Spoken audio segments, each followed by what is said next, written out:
Ayos lang na makasal sa bihag na prinsipe. Ngunit ang naisin nilang hindi ako mabuhay pagkatapos ng gabi ng kasal ay hindi maaari. Bilis, habang hinihintay natin ang pagbabalik ni Xi Chenyan. Iisipin lamang niyang umatake ang dati niyang karamdaman. Isang sakitin na napahamak sa gabi ng kasal. Sino pa ang sisisihin sa mansyon ng punong ministro? Ipinagbilin ng ginang. Gawin ito ng malinis. Kung ang aklat na iyon ay talagang nasa kanyang mga kamay.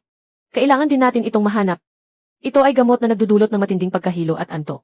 Sa nagdaang sandali, isa pa akong doktor sa pangkat ng tugon sa emerhensya. Kakatapos lamang ng isang operasyon ng pagliligtas. Ngunit sa susunod na sandali, nakasuot na ako ng damit pangkasal at pinupuwersang uminom ng gamot. Ang orihinal na may-ari ng katawang ito ay nagngangalan ding Jiang Zhaoxu. Siya ang panganay na anak ng kanan na punong ministro na si Jiang Shuheng. Maagang yumao ang kanyang tunay na ina. Mula ng pamahalaan ng madrastang si Ginang Liu ang tahanan. Mula sa pagiging mahina ay unti-unti akong nagkasakit ng malubha. Hanggang sa magkaroon ng mga pulang pantal sa mukha na hindi kaaya-ayang makita ng iba. 3 araw ang nakalipas, nag-atas ng kasal ang emperador. Ipinag-utos na ipakasal ang panganay na anak ng pamilya Jiang sa Zaonan. Ang ipinadalang bihag na si Xi Chenyan. 12 taong gulang si Xi Chenyan nang ipadala sa bili ang bilang bihag. Kalaunan ay naging general ng Dingyuan dahil sa kanyang mga tagumpay sa digmaan. Subalit 1 buwan ang nakalipas. Nasangkot siya sa kaso ng pagkawala ng mga rasyon ng hukbo. Hindi lamang binawi ang kanyang kapangyarihang militar, kundi nalason pa siya ng isang hindi mabatid na lason. Dahilan upang halos hindi na makakita ang kanyang mga mata. Hindi kayang tiisin ng pamilya Jiang na ihulog si Jiang Mingsu sa apoy ng kapahamakan. Kaya naman si Jiang Zhaoxu na maraming taon nang hindi nagpapakita ang kanilang isiniksik sa karong pangkasal. Hindi pa sapat ang pagpapanggap bilang ikakasal. Nais pa nilang patahimikin ako ng tuluyan. Ha, tunay nga silang isang pamilya. Maging sa kasamaan ay mayroon silang perpektong pagkakaunawaan. Ubo.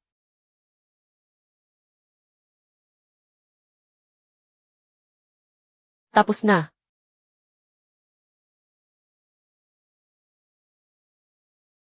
Dagdagan pa natin ng kaunti. Upang maiwasan ang anumang hindi inaasahang pangyayari. Pulbos ng lasing na diwata. Kapag nalanghap ay magdudulot ng mahabang pagtulog.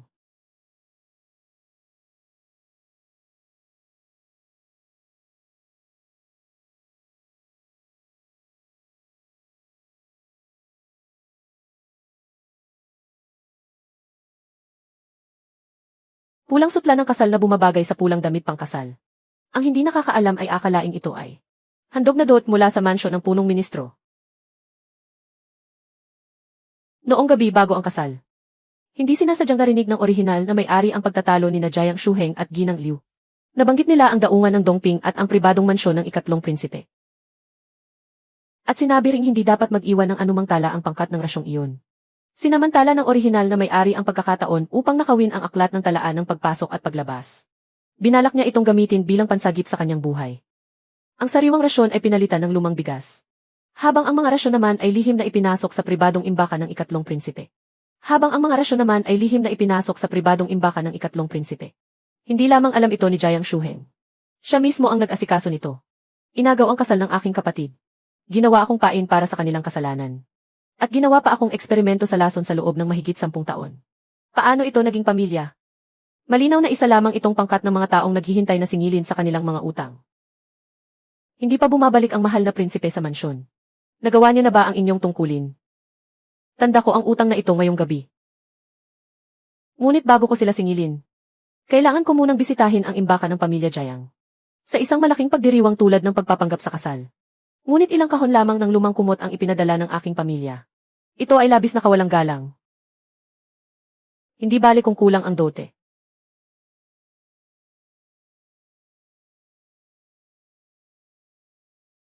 Ako na mismo ang magpupuno nito.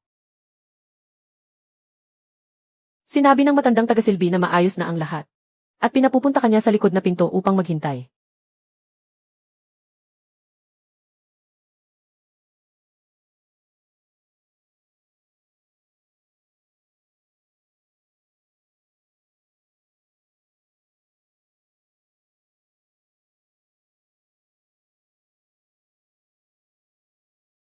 Medyo nahuli ka ng dating. Ngunit maayos naman ang iyong asal.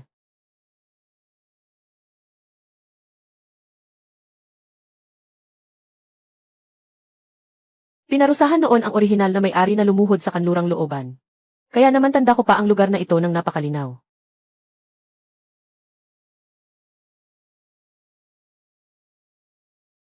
Sa mga nakaraang taon, nagkukunwaring mahirap si Ginang Liu sa harap ng iba.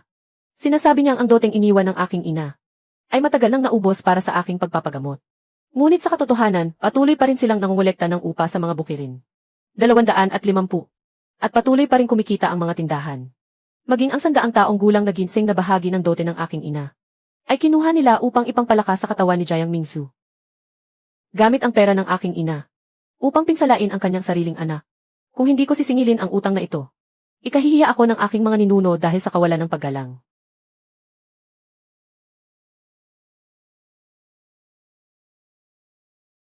Bilang tao, kailangan nating mag-iwan ng kahit kaunting alaala sa iba.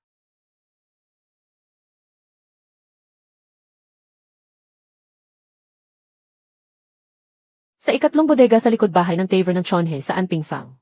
Doon nakatago ang mga pinalitang rasyon ng hukbo at mga halamang gamot.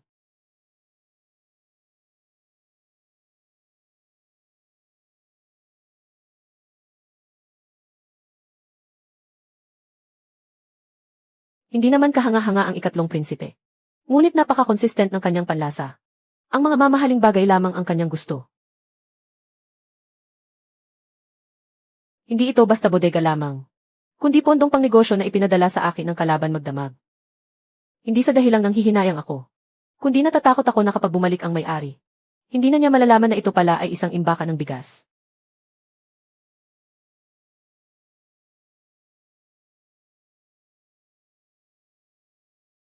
Nakabalik na sa mansyon ang mahal na prinsipe. Bilis, tawagin ninyo ang manggagamot. Muling umatake ang lumang lason sa katawan ng mahal na prinsipe. May utos na galing sa palasyo. Ipinagbabawal sa lahat ng botika at pagamutan sa lungsod ang tumanggap ng sinuman mula sa mansyon ng prinsipe. Maging ang ating sariling manggagamot ay dinakip din. Marunong kayo sa medisina. Noon. Anong ibig ninyong sabihin sa noon? Ang ibig kong sabihin kung mag-aaksaya pa tayo ng oras. Kamatayan na lamang ang hihintayin ng inyong mahal na prinsipe. Sino ba talaga kayo? Ang babaeng pinakasalan ng inyong mahal na prinsipe sa ngalan ng batas ngayong araw. Ang pangalawang binibining Jiang ay kilalang marangya at delikado. At wala siyang alam sa sining ng paggagamot. Kung patuloy ninyo akong tatanungin, ang kanyang mahinang katawan ay mawawalan na agad ng hininga. Kapag nangyari iyon, kayo ang bahalang umiyak. At ako naman ang bahalang pumalakpak. Ako po si Kinse. Sabihin ninyo lamang kung ano ang inyong kailangan. Mainit na tubig, malinis na tela. At pakibuksan ang bintana. Masusunod po. May dati nang naipong lason sa loob ng kanyang katawan. At may inihalo na naman kung ano sa alak na ininom niya ngayong araw. Nag-away ang epekto ng dalawang lason. Kaya bigla siyang nawalan ng malay. Ang mabuting balita ay maaari pa siyang maisalba. Ang masamang balita naman sa aking dalang. Lalagyan ng gamot mula sa dati kong buhay, mga pangunahing kagamitan sa pag-aalaga lamang ang mayroon. Walang angkop na gamot para sa kanyang karamdaman. Aking pansamantalang asawa, patawad sa aking kapangahasan. Unang beses na pag-ugnay sa target na karakter. Bukas na ang medikal na espasyo. Nagliligtas lamang ako ng buhay. Bakit may karagdagang gantimpala pa?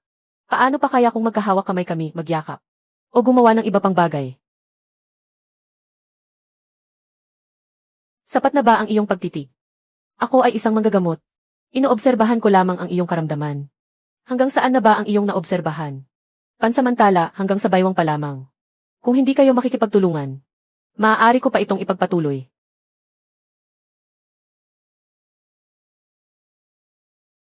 Hindi ko maaninag ng malinaw ang kanyang mukha. Ngunit kaya kong malaman sa kanyang pulso kung siya ay may itinatago.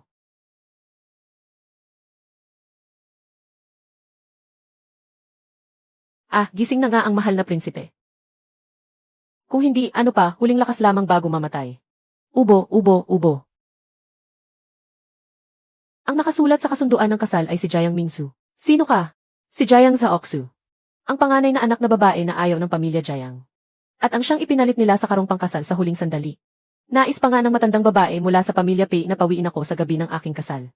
Ngunit kasalukuyan siyang nakagapos sa kabilang silid. Kung nais ninyong suriin ang katotohanan, maaari ninyong utusan si Kins na tingnan ito. Iniligtas mo ako, ano ang nais mo? Pakikipagtulungan. Binaliwala at kinuha ang inyong kapangyarihan sa hukbo. Malapit nang mabulag ang inyong mga mata. At nais pa ng emperador na iatang sa inyo ang kaso ng rasyon ng hukbo. Pinilit naman akong ipakasal bilang kapalit. Nilason upang patahimikin. At nais ng sarili kong ama na manahimik ako habang buhay. Masyadong magkatulad ang ating mga kaaway. Madali tayong matatalo kung magkakahiwalay tayo. Ngunit kung magsasama tayo, perpekto ito para simulan ang palabas. Anong pagdiriwang ang gaganapin? Isang piging ng tagumpay. Ang mansyon ng prinsipe ay lubhang mahirap na at halos walang makain. Ano ba ang nagustuhan ninyo rito? 300 munang tigang na lupa. 2 bakanteng imbaka ng bigas at ikaw. Ha? Ang huli ay para lamang sumuporta sa akin ngayon, huwag kang mag-isip ng iba. CJ. Dumating na ang kautusan ng emperador. Ipinapahayag ng kautusan. Alinsunod sa utos, tinatanggalan si Xichenya ng katungkulan bilang general ng Dinyuan. Ang mansyon ng prinsipe ay isasara at sasailalim sa pagkakakulong simula sa araw na ito. Walang sinuman sa mansyon ang pinahihintulutang lumabas o pumasok ng walang pahintulot.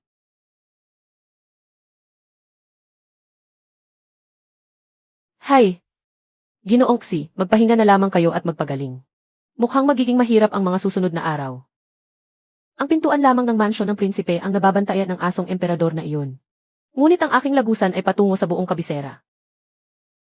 Mahal na prinsipe, ang natitirang pagkain sa mansyon ay tatagal lamang ng 7 araw, mayroon akong isang imbaka ng rasyon ng hukbo sa aking mahiwagang espasyo. Pati na rin ang mga ginto at pilak na kinuha ko mula sa pamilya Jayang. Kung titipirin natin ang pagkain, maaaring hindi pa ito maubos kahit sa loob ng 7 taon. 15. Nirito po ang inyong lingkod. Patayin ang lahat ng ilaw sa harap ng bakuran. Pauwiin ang lahat sa kani-kanilang silid. Bawal pag-usapan ang kautusan ng emperador. Patayin ang lahat. Hindi ba't nais nilang makitang magkagulo ang mansyon ng prinsipe? Kung gayon, magkunwari muna tayo para sa kanila. Nang umatake ang lason kanina, isang malabong pulang anino lamang ang aking nakikita. Ito pala ang aking bagong kasal na prinsesa. Dapat sana ay napakaganda ng kanyang mukha. Ngunit natatakpan ng mga itim na patak ng lason ang malaking bahagi nito. Ang mga patak sa iyong mukha ay sanhi rin ng lason. Sa wakas ay nakakakita na ng malinaw. Ilang daliri ito. Kung nais ng aking prinsesa na samantalahin ito upang pagalitan ako, maaari kayong pumili ng ibang. Mukhang walang problema ang inyong paningin. Ang mga mata ng mahal na prinsipe ay hindi naman. Nagkakaroon lamang ng panandali ang dobleng paningin kapag umatake ang lason. Ngunit walang pinsala sa mismong mga mata. Kapag napigilan na ng gamot ang lason, babalik din ito sa normal. Bumalik tayo sa Dongxing Fang. Puntahan muna natin ang 2 tao mula sa mansyon ng punong ministro. Ang nagpainom sa akin ng lason sa loob ng mahigit 10 taon. At ang taong naglason sa inyo ay malamang na gumamit ng parehong uri ng lason. Nasa kabilang silid lamang sila ngayon. Tatanungin ko muna sila ng maigi, bago pa sila mag-isip na magpakamatay.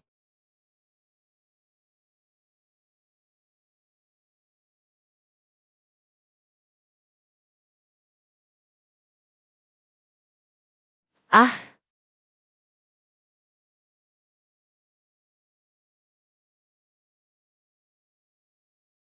Ah! He!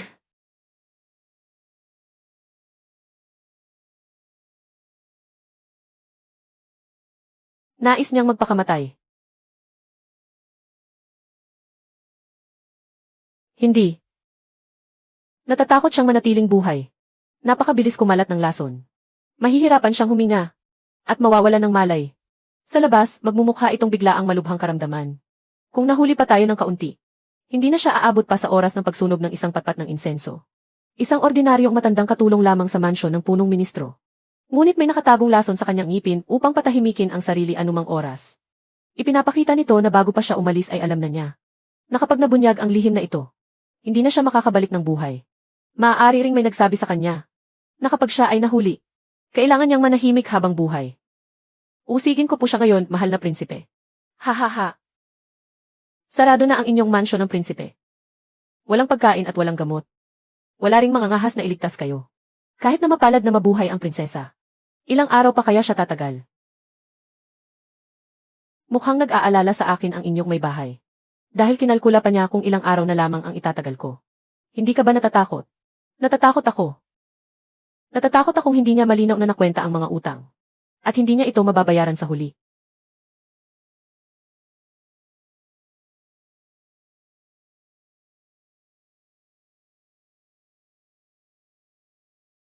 Mahal na prinsesa, ano po ang ginagawa ninyo? Nagsusuri ng lason.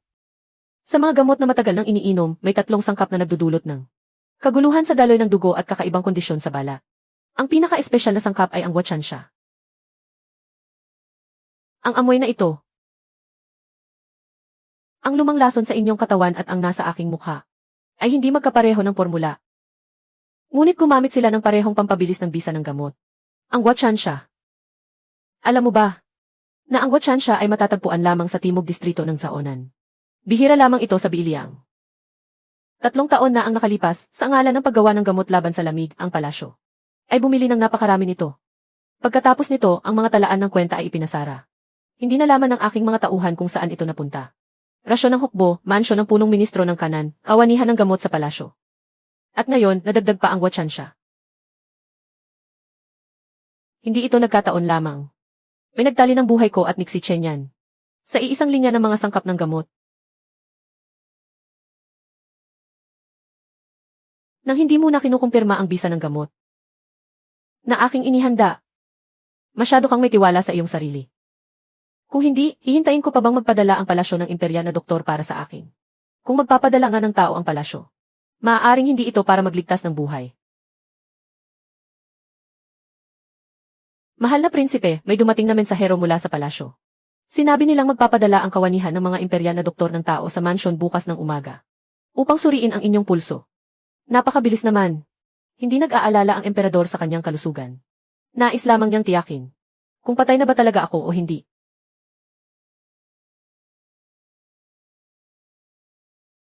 Kinse, huwag mo munang isagawa ang interogasyon ngayong gabi. Bakit po? Ikalat mo ang balita. Sabihin mong hindi siya nailigtas. Hindi nagbubunyag ng lihim ang mga patay. Kaya naman, ang taong nananatiling buhay ay dapat mag-isip ng mabuti ngayong gabi kung ano pa ang kanyang nalalaman. Nalaso ng bihag na prinsipe. At tuluyan ng naputol ang rasyon ng pagkain at gamot. Tiyak na hindi na siya magtatagal. Sa ingay na naririnig sa loob, tila nagkakagulo na sila. Manahimik ka, huwag mong sabihin ang hindi dapat sabihin. Ah!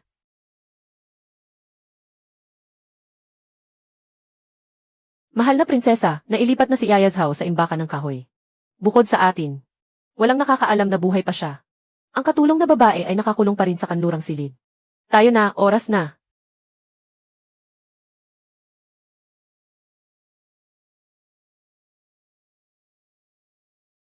Senyorita, wala po talaga akong nalalaman. Pinilit lamang po ako ni Yayazhao na gawin ito.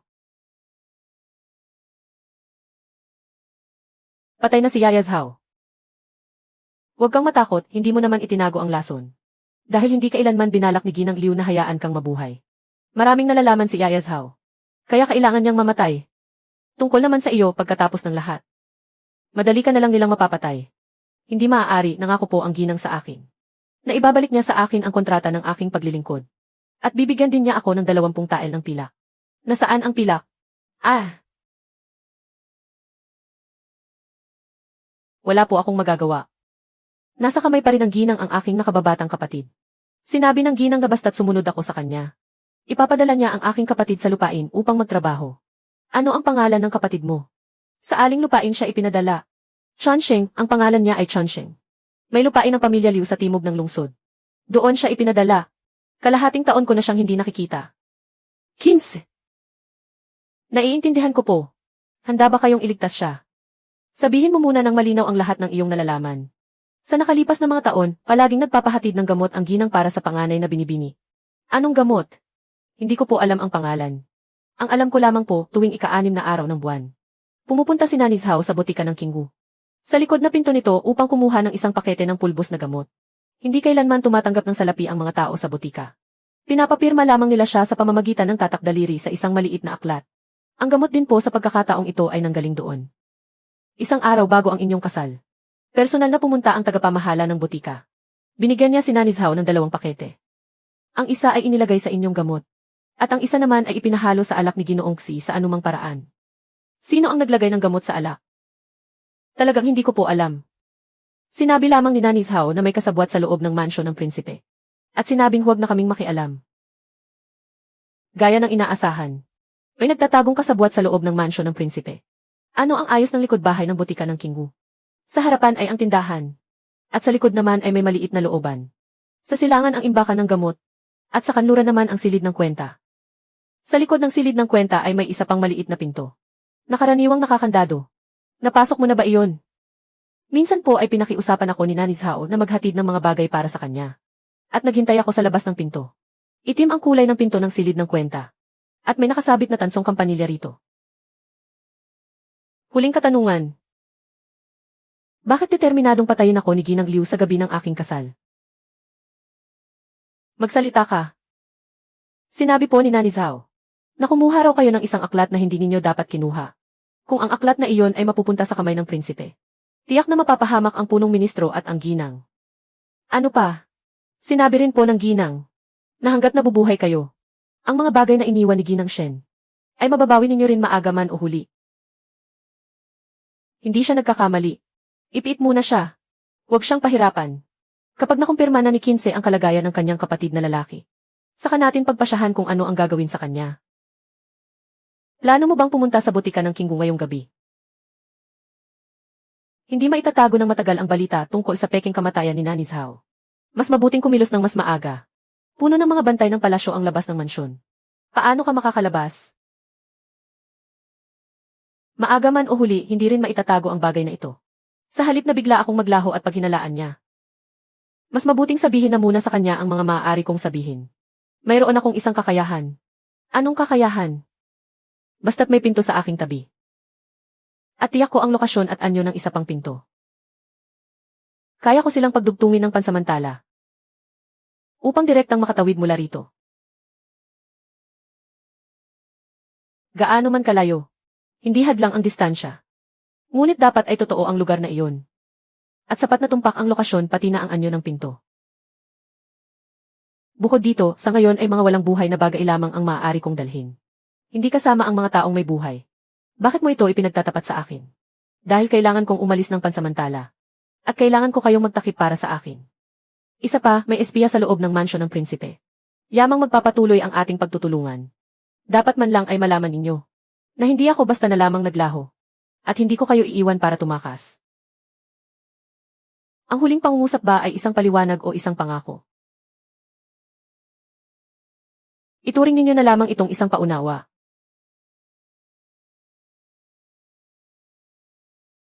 Umatras kayo ng kaunti. Likod bahay ng butika ng Kinggu. Silid ng kwenta sa kanlurang bahagi. Itim na pintong kahoy. May nakasabit na tansong kampanilya sa pinto.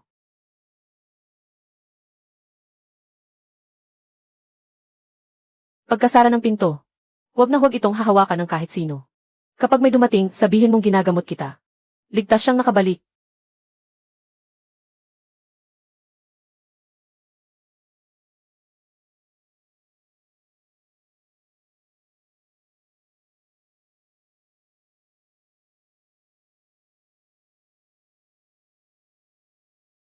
May mali nga talaga.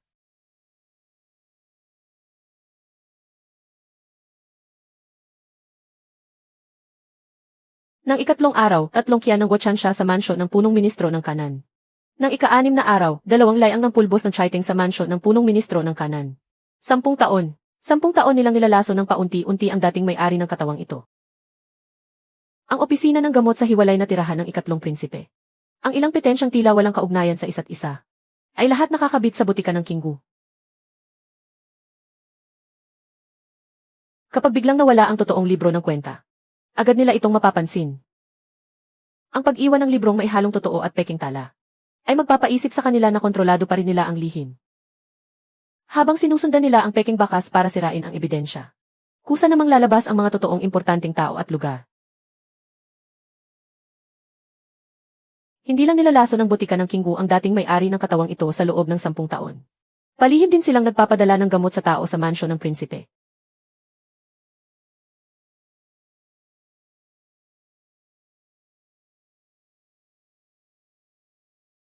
Mas mabilis ito kaysa sa inaasahan ko.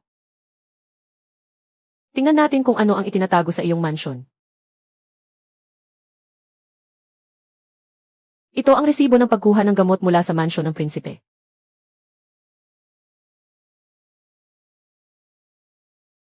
Ang pinakahuling kumuha ay 5 araw na ang nakalilipas.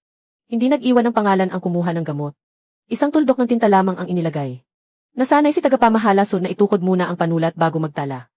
At ang posisyon ng tuldok ng tinta na iniwan niya ay eksaktong pareho.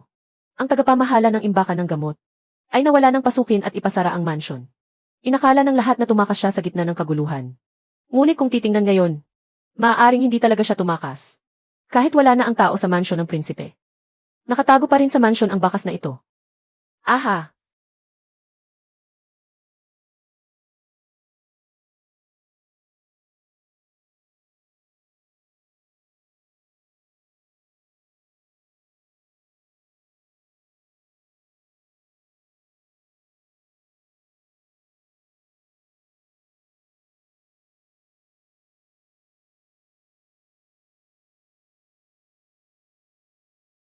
Narito rin pala ang mahal na prinsesa. Silid ito ng aking asawa. Anong nakakapagtaka kung narito ako? Pumarito ako sa utos ng emperador upang gamutin si Ginoong Xi. Mabuti pang lumabas muna ang mga walang kaugnayan. Ako ang nagligtas sa kanya kagabi.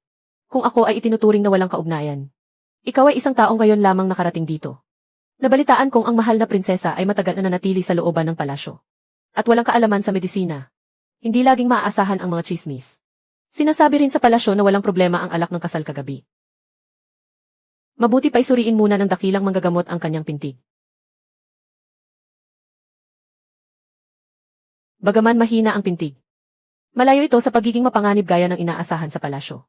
Ang balitang ipinadala pabalik kagabi ay malinaw na nagsabing pumasok ang lason at nawalan siya ng malay. At maging ang kanyang paningin ay halos madilim na. Nakakaramdam pa ba ng pagdidilim ng paningin si Ginoong Xi? May double vision kagabi. Ngunit bumuti na pagkatapos uminom ng gamot. Anong gamot ang ininom? Pampatag ng puso at pampatag ng pintig. Pansamantalang pinigil ang bisa ng lason. 2 sangkap lamang ang aking nakilala. Ang natitirang amoy ay napakagaan. Ngayon lamang ako nakakita ng ganito. Saan ang galing ang gamot na ito? Dinala ko. Mismo ang mahal na prinsesa ang nagtimpla. May problema ba? Ang utos ng palasyo sa akin ay hindi lamang upang suriin ang pintig, kundi upang kumpirmahin din kung si Chen yan ay tuluyan nang nawala ng kakayahang kumilos. Ngunit ngayong gising na ang tao. At bumalik na rin ang kanyang paningin. Paano ako mag-ulat sa aking pagbabalik? May dati ng karamdaman sa katawan si Ginoong Xi. Ang biglaang pag-atake kagabi ay maaaring hindi dulot ng alak. Maaari ring dahil sa labis na emosyon na nag-udyok sa lumang pinsala. Hindi pa man nasusuri ng dakilang manggagamot ang alak. May konklusyon ka na agad. Ilang dekada na akong naggagamot. Siyempre ay may sarili akong paghatol. Kung ganun ang natirang alak kagabi. Kilala mo ba? Hindi ko kilala. Bakit napakabilis ng sagot mo?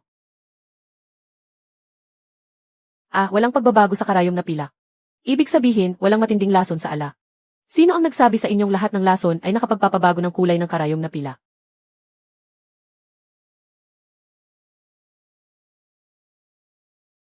May kulay abong timpalak na lumubog. Tingnan mo ang mukha ng dakilang doktor. Para bang nakita na niya ito dati. Isang karaniwang reaksyon lang ito ng gamot. Hindi na dapat pagtakhan. Siyempre, hindi nakapagtataka. Kapag ang Guachansha ay nahalo sa Kingwuzi. Mabubuo ang kulay abong latak na ito. Ngunit ang Guachansha ay napakabihira sa Biliang. Hindi ko alam kung bakit may ganitong bagay sa alak kagabi. Bumili ang Imperial Medical Bureau ng Guachansha 3 taon na ang nakalilipas sa ilalim ni Dr. Chen. Kayo ay matagal na sa Imperial Medical Bureau. Dapat ay alam ninyo ito. Walang bilang ang mga halamang gamot na binibili ng palasyo taon-taon. Hindi naman kayang tandaan ng matandang ito ang bawat isa. Kung hindi ninyo naaalala, walang problema. Isulat niyo na lamang ang resulta ng pagsusuri ngayon. Anong resulta? Kagabi, dahil sa hindi malamang dahilan, si Chen yan ay nagkaroon ng reaksyon ang gamot sa lumang lason sa kanyang katawan. Nagdulot ng pagkahilo, hindi pantay na paghinga at pansamantalang paglabo ng paningin. Pagkatapos ng gamutan, naging matatag na ang kanyang kalagayan. At walang pinsala sa mismong mga mata. Isulat niyo rin na may natagpo ang latak ng gamot na tulad ng Guachansha sa alak, na nangangailangan ng karagdagang investigasyon kung saan ito nanggaling. Hindi pa malinaw ang buong pangyayari. Paano basta-basta magsusulat ang matandang ito? Hindi ba't naparito kayo alinsunod sa utos ng emperador upang suriin ang kanyang pulso? Nandito ang pasyente ngayon. Nandito rin ang natirang alak. Kung hindi ninyo kayang isulat, dahil ba ito sa kakulangan ng inyong kakayahan sa medisina? O dahil sa hindi maginhawang posisyon ninyo? Sa simula pa lang, wala na siyang balak na pagalingin ako. Ang kailangan niya ay ang opisyal na ulat ng medisina mula sa Imperial Medical Bureau. Basta personally niyang isulat na si Chen yan ay talagang napaglinlang ng gamot.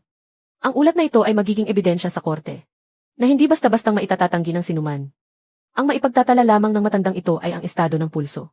Tungkol naman sa pinagmulan ng lason, kailangan itong beripikahin ng Bureau of Medicinal Materials. Pwede naman. Ngunit ang natirang alak ay kailangang tatakan at itago ng korte ng dali. Kasama ang Imperial Medical Bureau. Hindi ito pwedeng iabot lamang sa Bureau of Medicinal Materials. Pinipigilan niya ang palasyo na sirain ang ebidensya.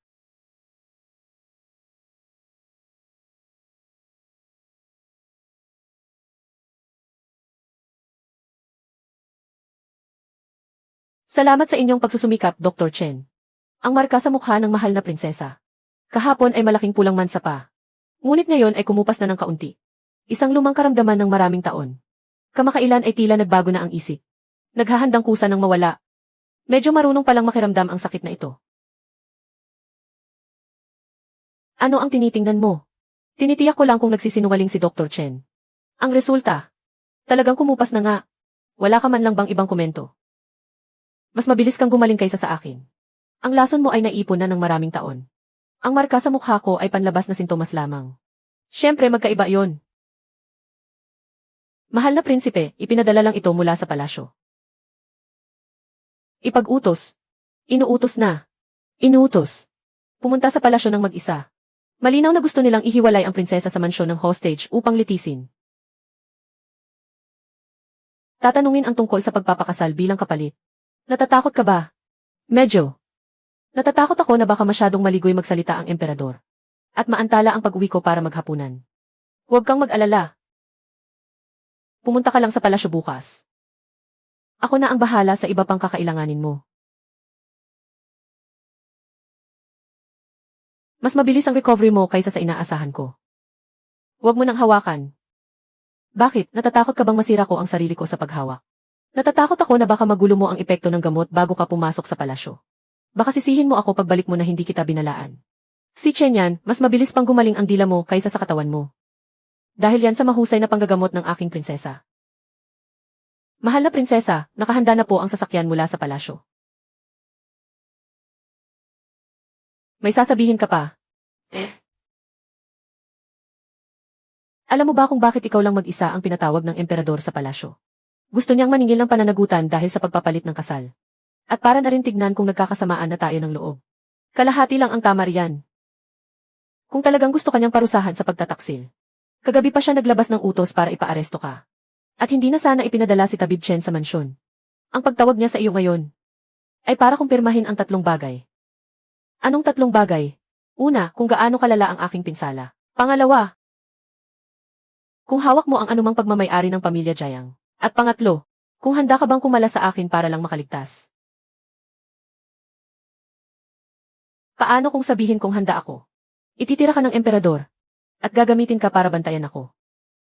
At kung ayaw ko naman, iisipin niyang nakatalina ang buhay mo sa mansyon ng prinsipe. Kaya lalo siyang hindi mangangahas na patayin ka ng basta-basta. Mukhang kahit ano palang piliin ko, pwede. Kahit ano nang isagot mo, maaari. Basta wag mo lang ipaparamdam sa kanya na madali kang manipulahin. Ano ito? Katibayan mula sa mga dati kong tauhan. Hindi ka ba natatakot na gamitin ko ito para ipagkanulo ka? Kagabi lang, kinuha mo ang totoong talaan ng botika ng King Wu. Kung talagang gusto mo akong ipagkanulo, hindi mo nahihintayin ang araw na ito. Kukunin ko na ito kung ganun. Mahal na prinsesa, tanghali na po. Kailangan niyo na pong umalis. May pang-apat pang bagay. Walang usapang walang kabuluhan sa loob ng palasyo. Tandaan mo lang. Hindi ka isang basurang itinapon ng pamilya Jiang. Ikaw ang may bahay ng mansyon ng prinsipe. May bahay. Ang may bahay ng mansyon ng prinsipe.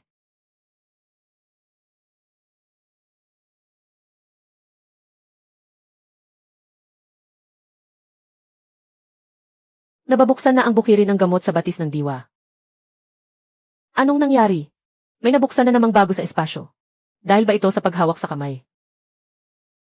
Malamang nga. Mukhang hindi basta hawak lang ang kailangan. Dapat ay mula sa puso. Ibig sabihin, tapat ang naramdaman ng prinsesa kanina. Papasok na ako sa palasyo. Papasok na ako sa palasyo.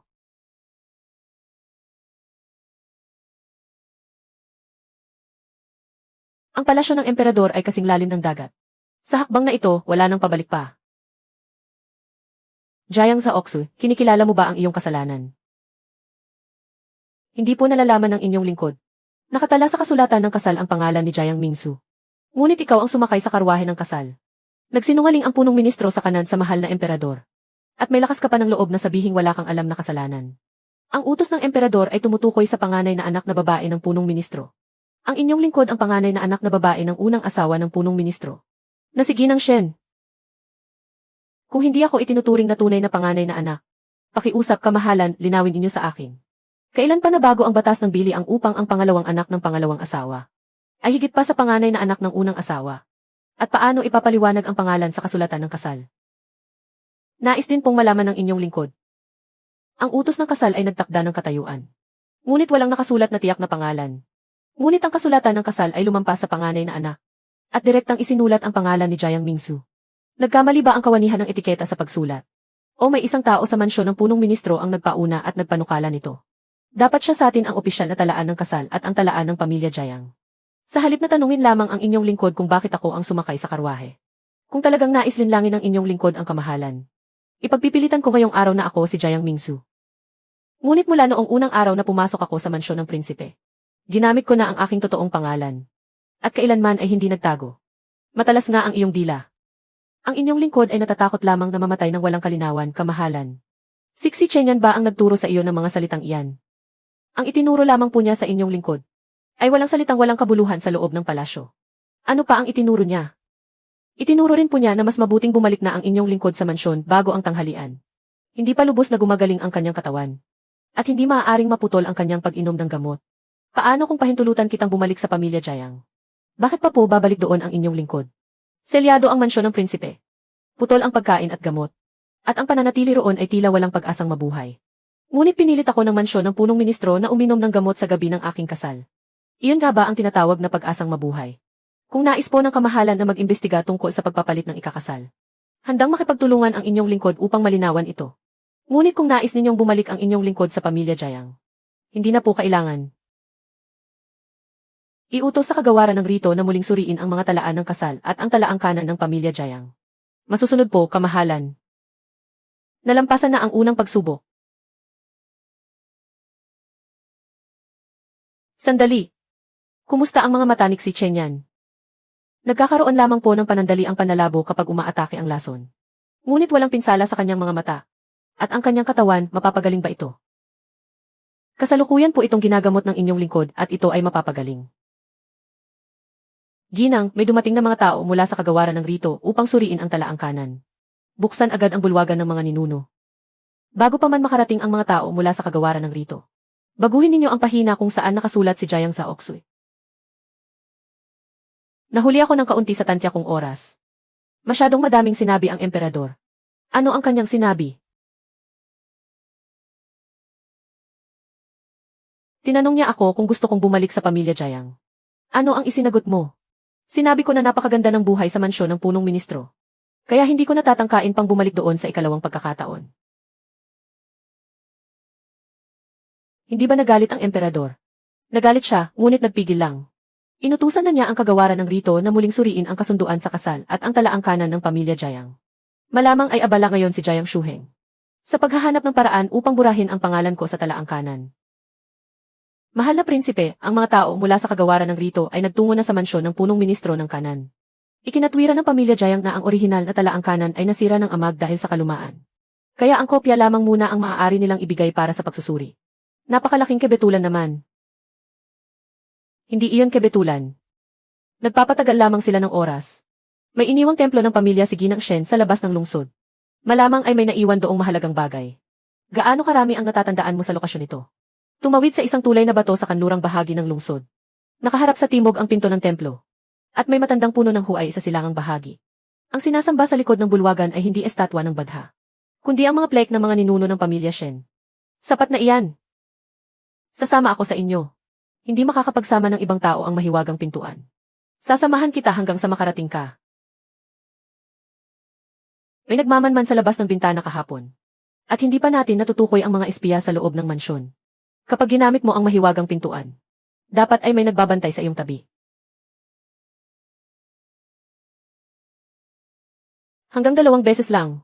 Kung sasakit ang iyong ulo sa ikalawang pagbalik, huminto ka agad. Naiintindihan ko. Ulitin mo ang sinabi ko. Si Chenyan, para kayong isang Guro na nagbabawal sa kanyang estudyante na magpuyat. Kung makikinig lamang ang aking prinsesa, hindi ko na kailangang mag-alala pa. Hayaan na nga.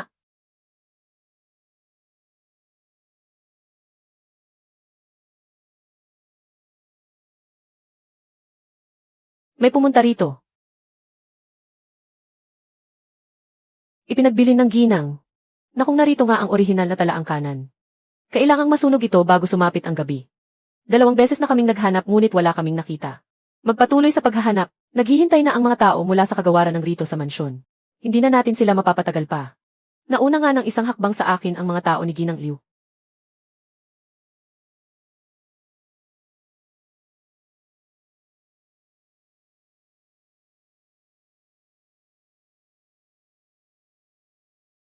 Ang bagay na hinapanap nila ay mas malalim ang pagkakatago kaysa sa aking inaakala.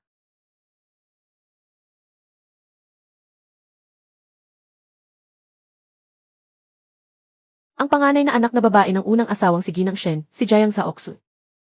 Ang ikalawang anak na babae ng ikalawang asawang si Ginang Liu, si Jiang Mingsu. Kapag nagising na sila, iisipin na lamang nila na matagal ang sinira ng kanilang kasamahan ang bagay na iyon. Masakit ba ang iyong ulo? Bahagya lamang. Inumin mo muna ito. Ang ginagawa ninyong iyan ay madaling magdudulot sa akin ng maling akala, mahal na prinsipe. Maling akala tungkol sa ano? Maling akala na tunay ninyo akong pinagmamalasakitan. Hindi mo kailangang mag-akala ng ganyan.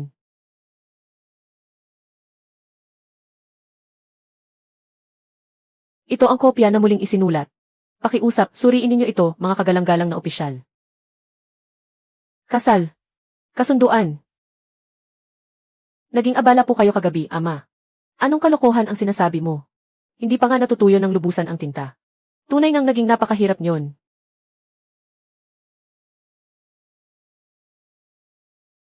Ang pagpepeke ng mga dokumento ng angkan. Kagawaran. Pandaraya sa kagawaran ng mga rito. Kagawaran. Ama, sa tingin ba ninyo ay dapat iatang ang kasalanang ito sa katiwala? O kayo mismo ang magpapasa nito? Zaoxu.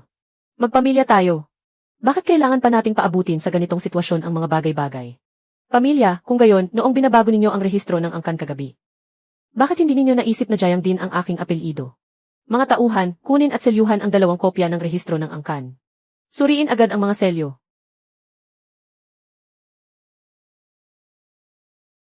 Si Jiang Zaoxu, na isinilang ng unang asawang si Ginang Shen, ay tunay ngang panganay na anak na babae ng pamilyang Jiang. Ang pangalan sa kasunduan ng kasal na iginawad ng emperador ay opisyal lang binago at ginawang Jiang Zaoxu.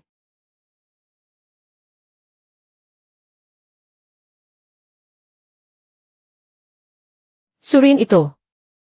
Personal na suriin ang mga katibayan. Suriin ang mga selyo. Isang patibong na piging. Pupunta ka pa rin ba? Siyempre naman. Nagsikap silang mabuti para pabalikin ako doon. Hindi ko naman maaaring hayaang masayang ang kanilang mga inihanda. Sakto nga dahil may ilang utang din akong dapat singilin ng harapan.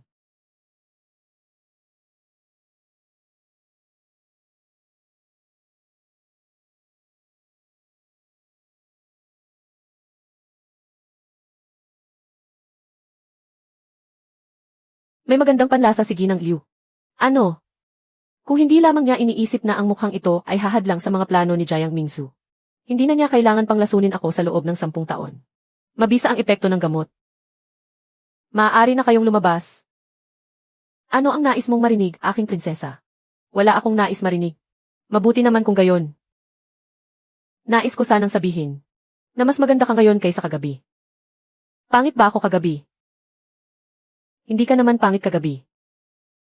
Kaya lang, mas mukhang ikaw ang sarili mo ngayon.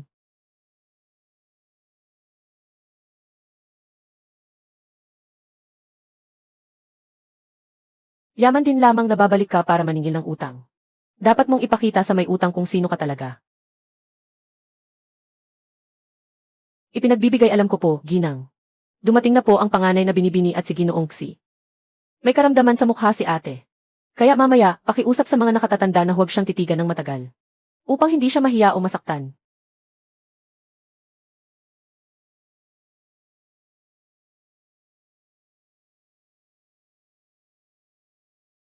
Ikaw, nasaan na ang mga sugat sa iyong mukha? Tila lubhang nadismaya kayo, ina. Paano nangyari iyon, gumaling na ba ang iyong dating karamdaman? Labis-labis nga ang aking kagalakan. Talaga ba? Ang palamuting iyan sa buhok ay pag-aari ng aking ina.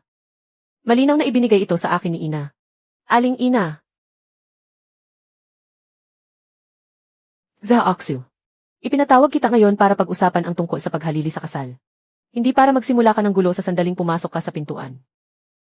Mali ang inyong sinasabi, punong ministro ng kanan. Tungkol sa paghalili sa kasal. Naimbestigahan at nalinaw na ng kagawaran ng mga rito. Ang nakasulat na ngayon sa kasunduan ng kasal ay Jiang Zaoxu. Kaya naman bumalik kami ngayon. Para lamang sa mga naiwang gamit ni Ginang Shen. Ito ay usaping pampamilya ng mga Jiang. Siya ay ang prinsesa ng saonan ngayon. Ang mga usapin tungkol sa kanya ay hindi mo basta-basta. Mapagtatakpan sa pagsasabing ito ay usaping pampamilya. Ito ang talaan ng pagkuha ng gamot sa botika ng Kinggu sa nakalipas na 10 taon. Tuwing ika-6 na araw ng buwan. Kinukuha ito ni Yaya Zhao para sa mansyon ng punong ministro. Ng Wachansha, pulbos ng Chaiteng at damong Chengxi. Ang matagalang pag-inom sa tatlong bagay na ito ay magpapahina sa katawan ng tao at magdudulot ng mga pulang pantal sa mukha. Isang aklat ng kwenta na hindi malaman ang pinagmulan ay gagamitin ninyo para siraan ako. Maaari mong sabihing peke ang talaan. Ngunit hindi maaaring maging peke rin ang tao. Ang aliping ito, tuwing ika-6 na araw ng buwan, ay sumusunod sa utos ni Yaya Zhao na pumunta sa butika ng Kinggu upang kumuha ng gamot. Noong gabi ng kasal, pinilit din nila akong painumin ng gamot ang mahal na prinsesa. Ginamit pa ng madam ang aking kapatid na lalaki upang pagbantaan ako. Kung hindi ako susunod, hindi niya palalampasin ang aking kapatid. Nagsisinungaling ka, lapastangang alipin. Huwag kang magmadali. Mayroon pa rito na ulat ng pagsusuri na may opisyal na tatak ng manggagamot ng palasyo na si Chen. Napatunayan na ng kawanihan ng medisina na may Wachansha sa aking katawan. Ang gamot na ibinigay sa akin ng mansyon ng punong ministro at ang gamot sa alak ni si Chen Yan ay nagmula sa iisang pinagkukunan ng mga gamot. Kung sa tingin ninyo ay nagkataon lamang ang lahat ng ito, maaari nating ipaubaya sa korte ng dali ang masusing pag-imbestiga. Tama na. Ginawa mo ba ito nang hindi ko nalalaman? Aking Panginoon, nagsisimula pa lamang lumabas ang katotohanan. Ngunit hindi na siya makapaghintay na maghanap ng mapagbibintangan. Zaoxu. Bilang iyong ama, talagang wala akong nalalaman sa mga bagay na ito. Huwag kang mag-alala kung si Ginang Liu nga ang may gawa nito. Hindi ko siya pagtatakpan. Hindi sa wala kayong nalalaman. Sadyang sa tingin ninyo ay hindi ako karapat-dapat para alamin ninyo ito. Anong klaseng pananalita iyan? Ang buwanang pondo ng botika ng Kinggu ay ibinabayad mula sa pampublikong kaban ng mansyon ng punong ministro. Ang ginamit ni Yaya Zhao ay ang inyong opisyal na plaque ng mansyon. Ang mga tindahan sa ilalim ng pangalan ni Ginang Shen ay naisangla, na may tatak din ng inyong sariling selyo.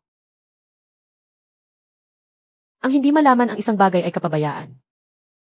Ngunit ang hindi ito malaman sa loob ng 10 taon, ay dahil ba walang mga mata ang mga tao sa mansyon ng punong ministro? O dahil ayaw ninyo talaga itong tingnan, ama? Ate, kahit na may pagkakamali si ina, si ama pa rin ang iyong tunay na ama. Kailangan mo ba talagang dahil sa isang estranghero ay sirain ang sarili mong pamilya? Estranghero. Noong gabi ng aking kasal, muntik na akong mamatay sa kamay ng pamilya Jiang. Siya ang dahilan kung bakit buhay akong nakatayo rito ngayon. Nilaso ninyo ako. Ninakaw ang dot ng aking ina. At noong ipinasok ninyo ako sa karong pangkasal, bakit hindi ninyo naisip na tayo ay isang pamilya?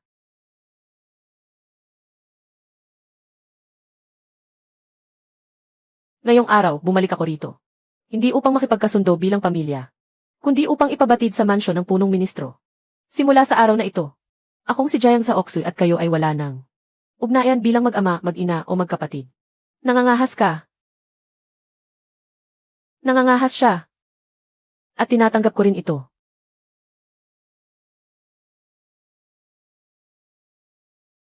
Ang amoy na ito.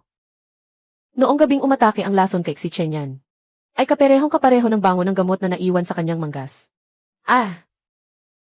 Siya nga pala, ina. Ang lason na tumama sa aking asawa ay tila pamilyar na pamilyar din sa inyo. Zaoxu, hindi ko maintindihan ang sinasabi mo. Hindi bali kung hindi ninyo maintindihan. Maganda ang pabango na ginamit sa inyong kasuotan. May kaunting pait na humalo sa bango ng berdeng kawayan. Nakatulad ng sa manggasnik si Chenyan noong gabi ng kasal. Ang amoy na naiwan dito ay katulad ng karaniwang insenso lamang iyan. Kung gayon, mas nagkataon nga. Ano ang ginagawa mo? Kukuha lang ako ng kaunting insenso para pag-aralan. Huwag kayong mag-alala, ina. Kung karaniwang insenso lamang ito, tiyak na personal akong pupunta upang humingi ng paumanhin. Ngunit kung hindi, kailangan ninyong maghanda ng paliwanag. Kung bakit ang manggas ng kasuotan ng may bahay ng punong ministro ng kanan ay may bahid ng laso na ginamit laban sa bihag na prinsipe. Jayang sa Oksui, sapat na ang panggugulo mo ngayong araw. Kung iniisip ng punong ministro ng kanan na nanggugulo lamang siya, maaari nating hayaan ang korte ng dali na magpasya. Kung nangahas siyang iwan ang amoy na ito sa kanyang damit, maaaring katatapos lang niyang humawak ng mga kaugnay na gamot. O kaya naman ay ngayon lang niya nakatagpo ang taong may kinalaman sa lason.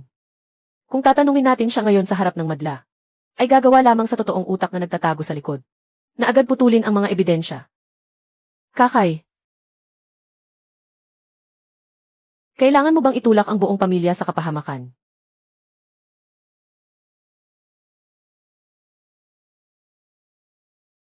Inalagaan ka ni ina ng mahigit 10 taon. Kahit na nagkamali siya sa gamot, hindi naman ibig sabihin na sinadya kanyang saktan. Hindi madali ang kalagayan ni ama sa korte. Bakit kailangan mo pang idamay ang buong pamilya Jayang ng dahil kay Xi Chenyan? Jayang Mingzhu, may isang bagay kang sinabing tama. Ang hawakan ang dot ng aking ina. Kumain mula sa ninakaw na rasyon ng hukbo. At magpanggap araw-araw na malinis ang inyong budhi, napakahirap niyan, hindi ba? Ah!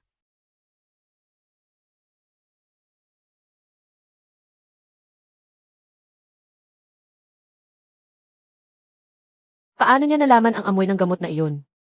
Ako dapat ang nagtatanong yan sa iyo.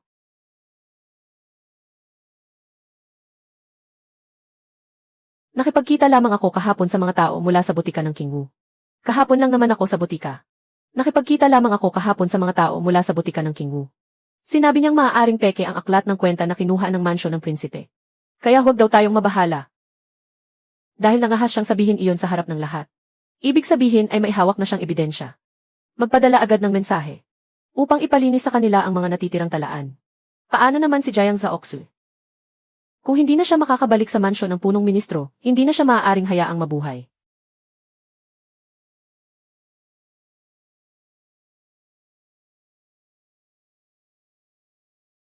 Ang mga bagay na may totoong halaga ay wala kahit isa. Gaya ng inaasahan, mayroon niyang watchan siya.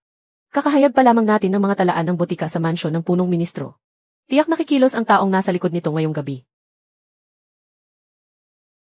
Ang pinakagusto nilang mabawi ay hindi ang listahan ng dote ng iyong ina, kundi ang talaan ng rasyon ng hukbo. Saan natin ilalagay? Sa silid aklatan. Talagang ilalagay doon. Handa ba ang aking prinsesa na isakripisyo ito? Siyempre, hindi.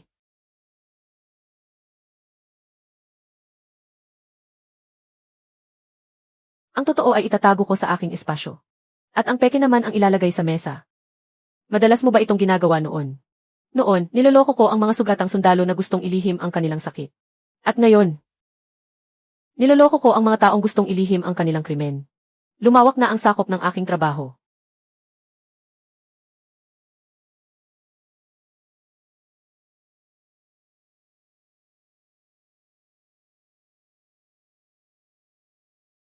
Parang nadidismaya yata kayo. Naghahanda ka ng napakahusay. Akala ko pa naman ay gagamit tayo ng mas mahal na bagay.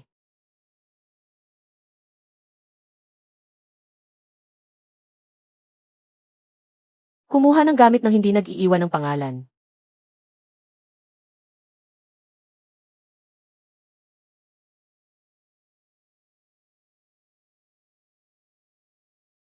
Ang liksing ito.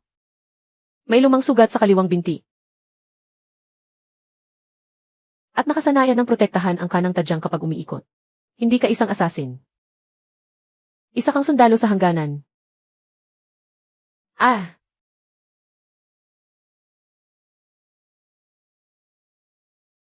Huwag kang mag-alala, walang lason ang gamot. Para lang pansamantala kang mawalan ng malay. Lu Xiao. Impossible. 3 taon na ang nakalilipas, sinalakay ng mga tulisan si Lu Xiao habang naghahatid ng rasyon ng hukbo. Malinaw na nakasulat sa ulat ng hukbo. Walang sinuman sa buong pangkat ang nakaligtas.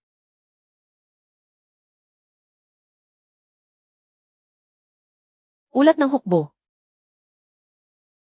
Mahal na prinsipe. Ang mga sundalong naghatid ng mga suplay noon ay walang kahit isang namatay sa daan ng agawin ang mga suplay. At ang tinatawag na mga bandido ay hindi kailanman lumitaw.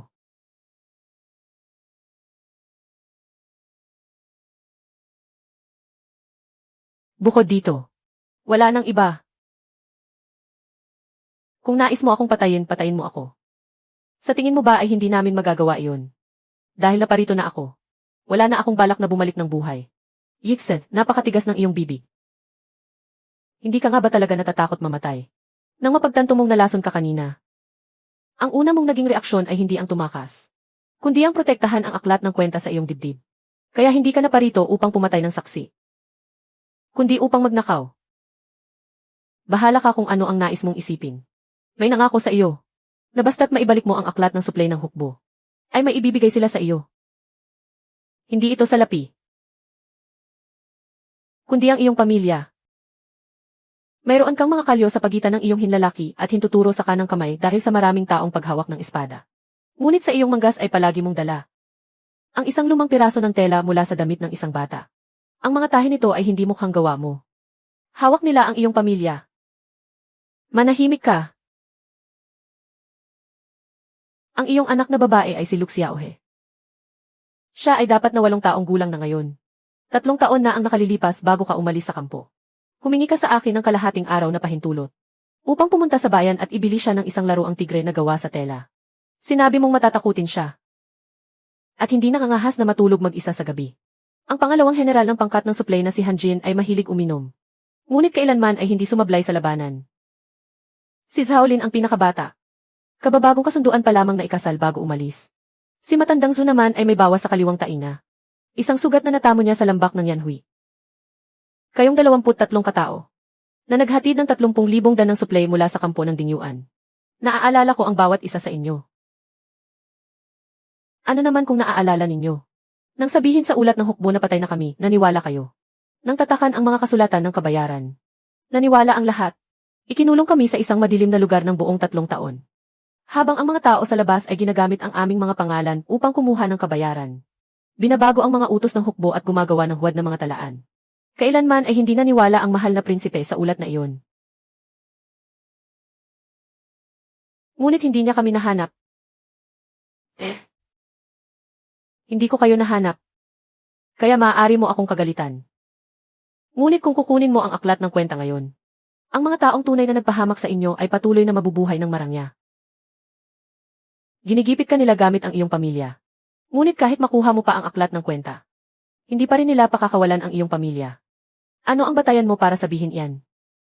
Matapos magawa ni Inang Zhao ang kanyang tungkulin, may nakatago pa ring lason sa kanyang ngipin upang kitlin ang sariling buhay. Ang patay ang pinakaligtas na saksi. Alam mo ang katotohanan tungkol sa suplay ng hukbo.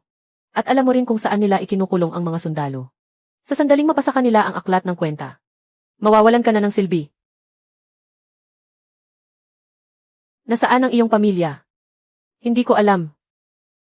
Hindi mo alam. Pinatitingin lamang nila ako ng isang saglit sa bawat pagkakataon. Mula sa likod ng tabing. At napapaligiran sila ng mga bantay. Noong huli ay sa isang mansyon sa Yonganfang. Ngunit maaari nilang ilipat ang mga ito anumang oras. Paano mo natiyak na ang nakita mo ay ang tunay mong pamilya? Ito ay tinahi mismo ng aking asawa. Sa tuwing nasisira ang aking manggas. Mahilig siyang magburda ng isang butil ng bigas sa loob nito sa tuwing nagtatahi. 15. Iyong lingkod, mag-imbestiga po ako agad sa Yonganfang. Hindi natin sila maaaring mabulabog. Hindi mangyayari iyon. Dahil narito ka na. Imposibleng makabalik ka ngayong gabi para magulat. Pinakamatagal na ang bukas ng madaling araw para pagdudahan kanila. Bago iyon, may oras pa tayo.